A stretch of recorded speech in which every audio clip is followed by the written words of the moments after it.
Di tengah hantaman pandemi COVID-19, mencuat lagi usulan meninggalkan pemilihan presiden secara langsung dan kembali ke sistem lama, yaitu presiden dipilih lagi oleh Majelis Permusyawaratan Rakyat atau MPR.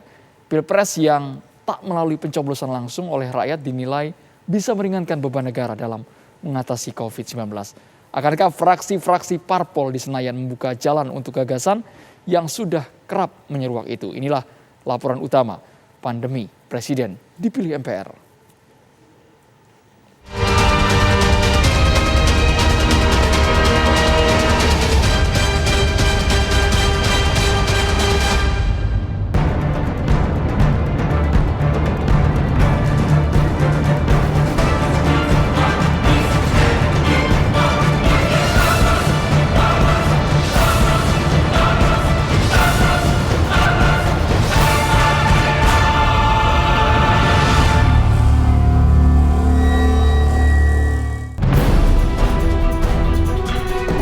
Pandemi COVID-19 yang menghantam tanah air seolah ikut membangunkan lagi wacana tentang presiden dipilih oleh Majelis Permusyawaratan Rakyat MPR.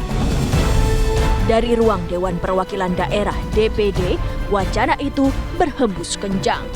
Wakil DPD punya pandangan bahwa pemilihan presiden atau pilpres yang dilakukan secara langsung tak hanya berpotensi menimbulkan polarisasi tak elok di masyarakat, tapi juga menguras uang negara. COVID ini belum tahu ya kapan berakhirnya.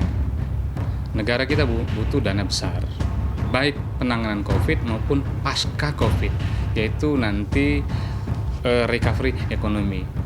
Nah, kenapa nggak justru ya biaya yang sangat besar yang diperlukan oleh negara ini mulai kita pikirkan mana saja yang kita bisa efisiensi.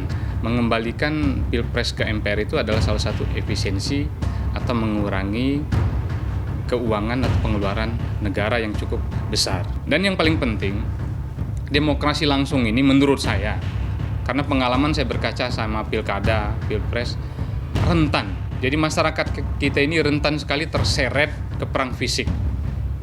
Gampang sekali. Nah, kalau di kerangkeng di parlemen, di MPR, silakan. Ini ibarat memberikan obat yang tidak tepat ya dari apa yang dibutuhkan oleh masyarakat Indonesia. Semua elemen ini bisa mengatasi COVID bersama-sama. Bukan kemudian seolah-olah ingin mengambil hak rakyat untuk terlibat di dalam pemilihan presiden dengan alasan pembiayaan yang kemudian akan digunakan untuk dana COVID begitu ya.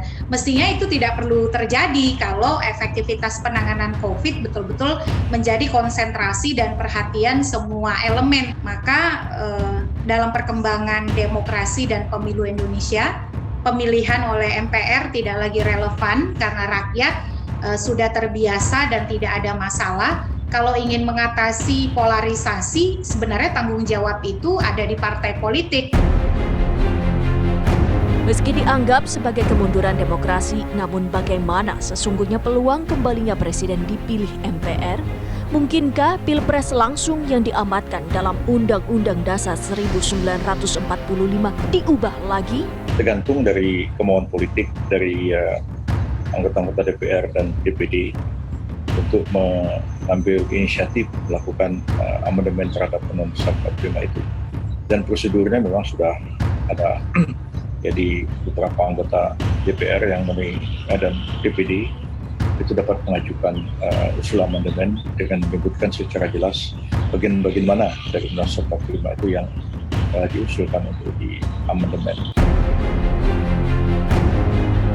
Akankah para wakil rakyat di Senayan memberi jalan kembalinya kewenangan MPR memilih presiden dan wakil presiden?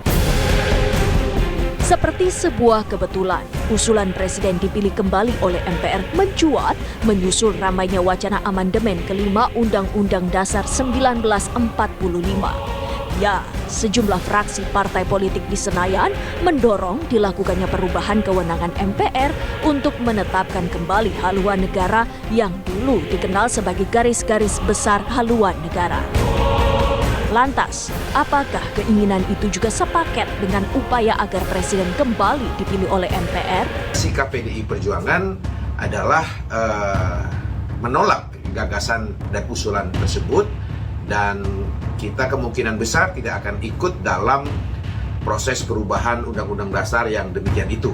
Sistem pemilihan presiden yang dilakukan seperti saat ini, sebagaimana diatur di dalam pasal 6A Undang-Undang Dasar Negara Republik Indonesia tahun 1945, di mana presiden dipilih langsung oleh rakyat, adalah sebuah cara pemilihan presiden yang sudah sesuai dengan prinsip kedaulatan rakyat yang kita anut. PKS tidak setuju dengan pemilihan presiden kembali oleh MPR. Ini tidak sesuai dengan semangat reformasi kita dan tidak sesuai juga dengan ketentuan Undang-Undang Dasar yang masih berlaku sampai hari ini, di mana presiden dipilih oleh rakyat. Tapi juga bisa dimengerti mengapa kemudian ada yang mengusulkan itu, karena mungkin kecewa dengan hasil pemilihan presiden yang langsung dipilih oleh rakyat. Karena ternyata hasilnya barangkali dirasa sebagai tidaklah sebaik sebagaimana yang diharapkan. Gagasan presiden dipilih kembali oleh MPR bukan kali ini saja menggema. Usai Pilpres 2019 lalu, wacana menyudahi Pilpres secara langsung telah mencuat. Setelah melihat berapa kali pelaksanaan pemilihan presiden ini, mungkin lebih baik juga lah kalau dipikirkan ulang ya, kalau kita kembali melaksanakan pemilihan terhadap presiden itu secara tidak langsung, kembali melalui Majelis Permusyawaratan Rakyat. Tapi ini tidak jadi sederhana, oleh karena Majelis Permusyawaratan Rakyat yang sekarang ini kan tidak seperti yang dimaksud oleh Undang-Undang Dasar 45 ketika pertama kali disahkan pada tahun 1945 dan diperlakukan kembali pada tahun 1999. Kalau ada keinginan mengembalikan, tentu saja ini ditakutkan akan terjadi transaksi politik jangka pendek antara MPR dengan yang berisi orang-orang partai politik dengan calon presiden. Oleh karena itu, gagasan pemilihan melalui MPR sudah ditinggalkan dan dilupakan melalui reformasi konstitusi.